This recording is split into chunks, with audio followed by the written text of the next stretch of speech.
recevoir justement Sa Majesté Charles Atangana Manda, chef traditionnel, et je souligne bien Sa Majesté, ça va avec le smoking qu'il a choisi ce dimanche. Bonjour et bienvenue. Bonjour Monsieur Jean-Jacques Zé, toutes mes amitiés au grand public qui va nous regarder et nous écouter pendant 1h30 de télévision. Je voudrais justement rentrer dans la lecture sémiotique vestimentaire que vous faites pour dire que oui, en choisissant de me mettre en smoking et assorti d'un nœud papillon, j'ai voulu faire un clin d'œil pugnace à tous qui, comme moi, tous les compatriotes qui ont à cœur le Cameroun.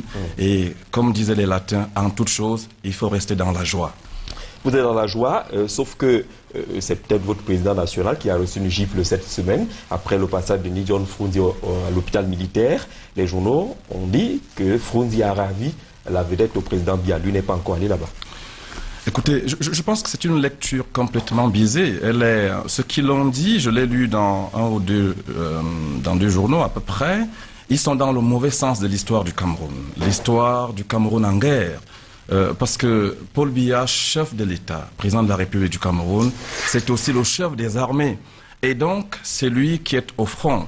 Et souvenez-vous, Monsieur Jean-Jacques Zé, et je prends à témoin la conscience collective, tous les compatriotes qui nous écoutent, qui ont suivi les premiers pas de Paul Biya, place de l'Élysée, le 17 mai 2014 en France, au moment où il lançait justement une croisade. Ça répond à la question. Une croisade. Paul Biya n'est pas allé là où Frunzi. Précisément, je suis en train de vous répondre que Paul Biya, quand il lance la guerre contre Boko Haram, il revient au Cameroun, dans toutes ses prises de parole, il a demandé justement à toutes les forces de la nation d'apporter leur soutien aux forces de défense nationale au front. Et je voulais dire que le débat sur le président de la République, chef des armées, qui doivent aller auprès de nos soldats blessés, tombés au front, avec force caméra dans un bling-bling médiatique, est un débat de mon point de vue passéiste et hors de propos et complètement, tout ce qu'il dit sont hors sujet. Je reviens donc sur M. Frunzi avec un peu d'humour. Je voulais dire que voilà, tel que nous avons souvent souhaité voir les leaders de l'opposition camerounaise se comporter, avec une posture citoyenne et républicaine. Je vais continuer, j'ai quand même un temps de parole par rapport à cette entame d'émission.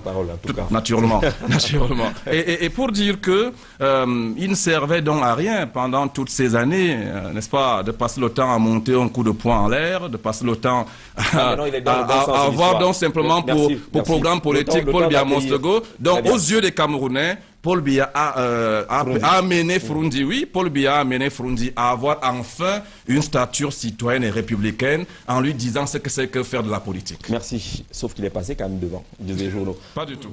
Chantal Roger Tuleux, bonjour et bienvenue sur le débat ce dimanche.